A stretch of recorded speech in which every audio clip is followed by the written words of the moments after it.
يا جماعه شايفين المحل ده؟ سالت اهل المنطقه قالوا لي ان الراجل ده كل ما بيسمع الاذان بيقفل المحل بتاعه وبيروح يصلي، فاحنا عايزين نخش عليه ساعه الاذان ونشوفه هيعمل ايه. السلام عليكم.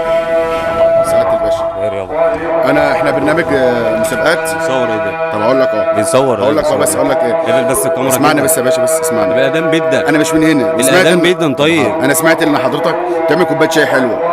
حضرتك كوبايه شاي بكام؟ على دماغي 5 جنيه. طب انا يا باشا هاخد منك دلوقتي الكوبايه ب 100 جنيه. هاخد منك 5 كوبايات ب 500 جنيه. طب ماشي، هنصلي ونعمل لك اللي انت عايزه. انا لك حاضر. طب لا انا عايزهم دلوقتي حالا، انا بعد الصلاه هاخدهم ب 5 جنيه. لا ما ينفعش. الاذان بيبدا ان احنا نروح يا باشا بقول لك هاخد كوبايه شاي ب 100 جنيه. يا باشا بعد اذنك انا مش فاضي وهروح اصلي بعد اذنك.